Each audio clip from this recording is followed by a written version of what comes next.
Bismillahirrahmanirrahim. Assalamualaikum warahmatullahi wabarakatuh. Nama saya Muhammad Syafizan bin Muhammad Santosa 1713558. Okey, hari ini saya bersama Nur Azri akan membentangkan tajuk saham keutamaan. Okey, saham keutamaan ini ialah merupakan daripada instrumen pasaran equity. Saham keutamaan ini adalah daripada instrumen kacukan iaitu hybrid yang menggabungkan ciri equity dan hutang dalam pasaran modal. Ia berbentuk equity kacukan yang mana pemegangnya dapat menerima dividen yang tetap, dan perkara ini tidak dimati oleh pemegang saham yang biasa. Biasanya dividen tetap ini dapat digambarkan sebagai peratusan daripada nilai nominal saham. Saham jenis ni tidak memberi peluang kepada pemegang saham untuk mengundi pada mesyuarat agung atau sebarang hak untuk menyertai melebihi apa yang telah dinyatakan amannya atas sebarang pengagihan syarikat sama ada melalui dividen atau penebusan, pembuaran ataupun sebaliknya. Okey. Saham keutamaan ni dia mempunyai banyak jenis. Okey, yang pertama saham keutamaan kumulatif. Dividen yang tidak dibayar kepada pemegang saham oleh syarikat akan dikumpulkan pada tahun-tahun akan datang. Contohnya, pada tahun terdapat dividen yang tidak dibayar pada tahun 2011, dividen tersebut akan dibawa kepada tahun 2012 dan akan dibayar sekali dividen pada tahun 2012 dan juga dividen pada tahun 2011. Seterusnya, saham keutamaan penyertaan ataupun iaitu participating.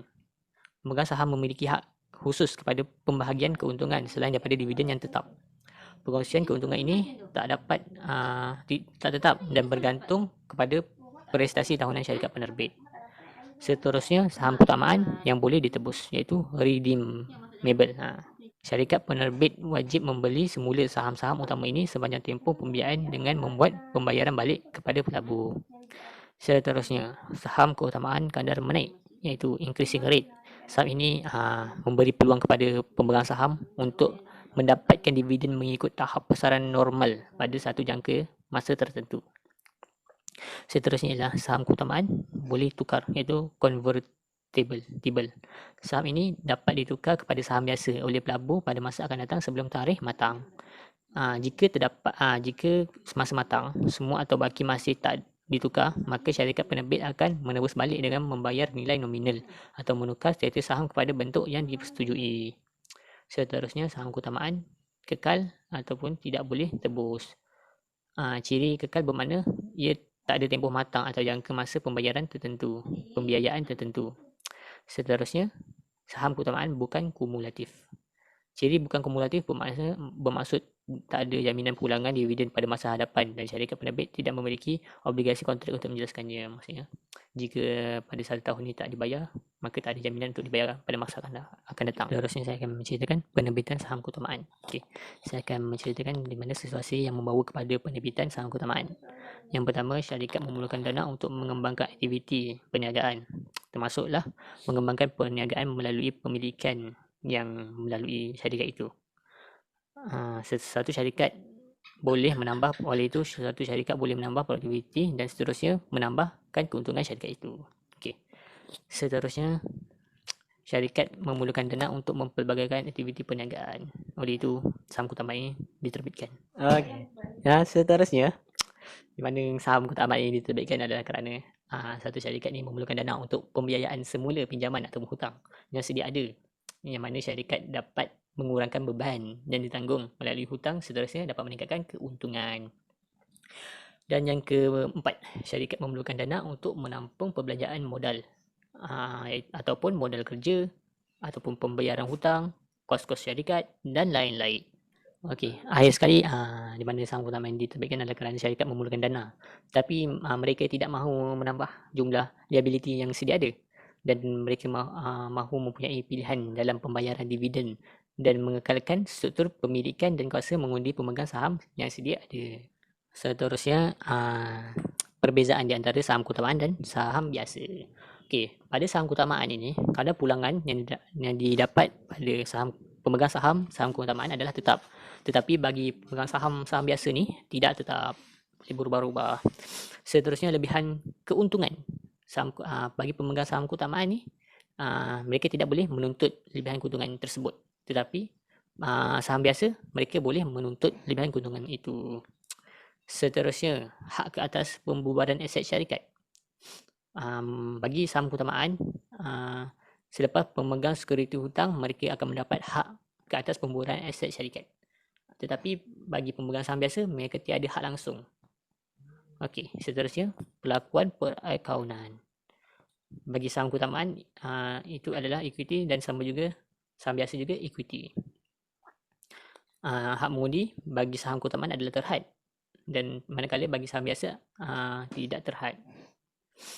Seterusnya, kegagalan pembayaran pulangan. Bagi saham keutamaan dan saham biasa, mereka tidak memudaratkan syarikat. Perkara itu tidak memudaratkan syarikat. Seterusnya, pemotongan cukai ke atas bayaran pulangan. Kedua-duanya tidak boleh melakukan potongan cukai. Seterusnya, tempoh langganan. Bagi saham keutamaan, tempoh langganan ni dari awal langganan sehingga tarikh boleh tebus yang ditetapkan atau penukaran kepada saham biasa atau selagi saham dipegang oleh pemilik saham. Bagi saham biasa pula, dari awal langganan dan selagi saham biasa masih dipegang oleh pemilik saham. Manakala bagi kelebihan saham keutamaan pula, saya membahagi kepada dua bahagian, iaitu dari perspektif syarikat penerbit dan juga dari perspektif pelabur. Okey, dari perspektif syarikat penerbit.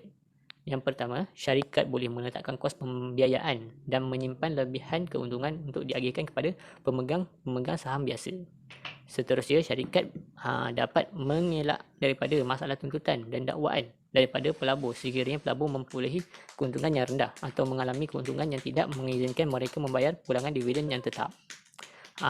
Akhir sekali, syarikat tidak perlu berkongsi pegangan dan kawalan pengurusan dengan pelabur-pelabur daripada saham utama. Okey, dari perspektif pelabur pula, kelebihan saham keutamaan ini mendapat jaminan pulangan dan pendapatan yang stabil.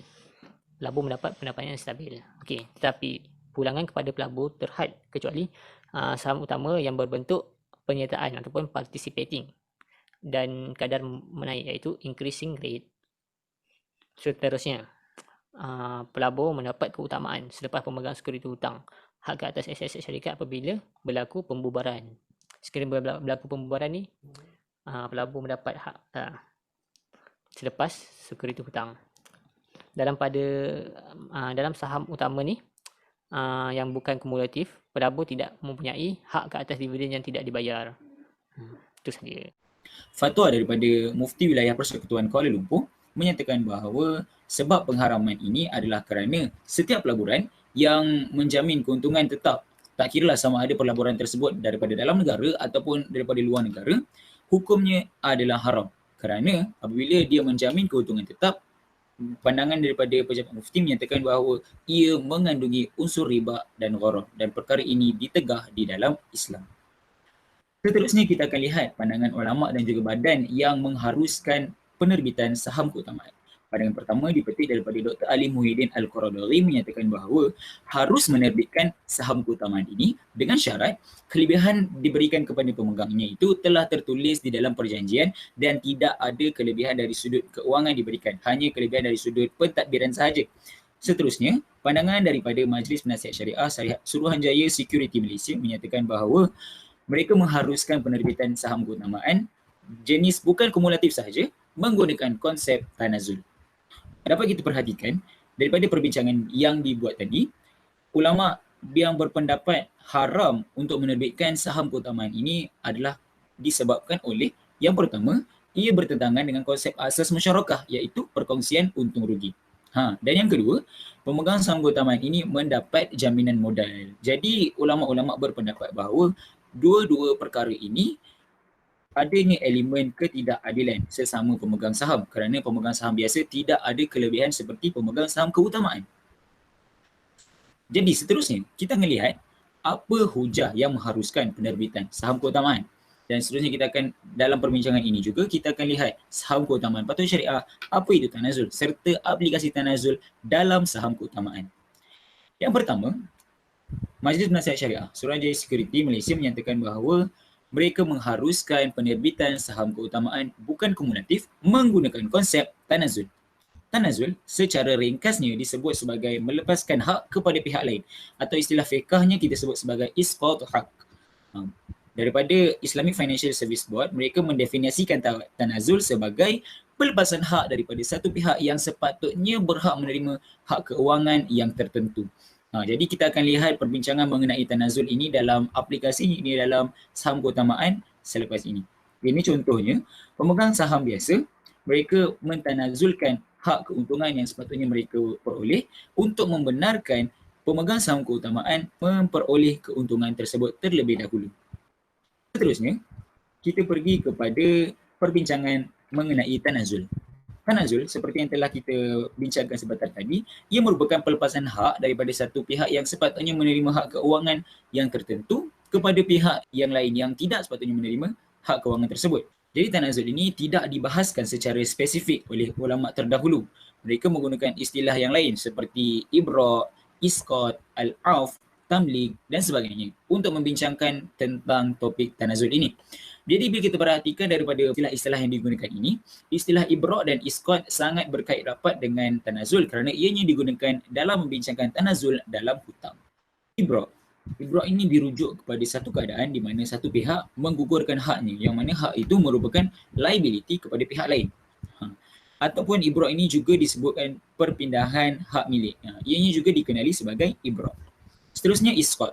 Isqat ini ditakrifkan oleh Al-Qarafi membawa maksud perbuatan melepaskan hak pemilikan kepada pihak yang tidak mempunyai hak tersebut akan memperoleh keuntungan terlebih dahulu berbanding daripada pemegang saham biasa. Seterusnya, situasi 2. Keuntungan melebihi kadar keuntungan minimum yang dijangka. Dalam hal ini, pemegang saham keutamaan pula akan tanazul hak mereka untuk memperoleh lebihan keuntungan tersebut. Jadi, ini membolehkan pemegang saham biasa menikmati lebihan keuntungan yang diperoleh. Jika keuntungan yang terhasil itu lebih, pemegang saham keutamaan ini akan hadkan keuntungan yang diperoleh pada kadar yang telah dipersetujui dalam perjanjian sahaja. Manakala lebihan keuntungan ini ditanazulkan kepada pemegang saham biasa. Seterusnya, kita lihat situasi 3, di mana situasi pembubaran syarikat ataupun disebut sebagai winding up. Dalam hal ini, pemegang saham biasa tanazul hak mereka kepada pemegang saham keutamaan untuk mendapat pulangan modal terlebih dahulu. Dalam situasi pembubaran syarikat, pemegang saham keutamaan mendapat keutamaanlah daripada segi perolehan modal terlebih dahulu. Kerana itu memang sifat saham keutamaan. Pemegang sahamnya akan mendapat kelebihan dari sudut jaminan modal. Bila pemegang saham keutamaan sudah memperoleh jaminan modal tersebut, maka jika terdapat lebihan daripada keuntungan tersebut, barulah akan dibahagi-bahagikan kepada pemegang saham biasa. Jika tidak, pemegang saham biasa akan terpaksa menanggung kerugian. Seterusnya kita lihat pandangan ulama tentang keharusan tanazul ini. Pandangan daripada Al-Bahuti menyatakan bahawa tanazul hendaklah berlaku di awal kontrak, di awal persetujuan. Kalau kita lihat pun dalam aplikasi tanazul dalam saham keutamaan ini, mestilah dipersetujui terlebih dahulu di dalam mesyuarat agung tahunan syarikat dan barulah saham keutamaan berkonsepkan tanazul ini dapat dilaksanakan. Jadi tanazul ini dianggap sah bila ada persetujuan di awal kontrak dengan syarat mestilah ilah untuk mensabitkan hak tersebut telah berlaku, iaitu persetujuan tadilah.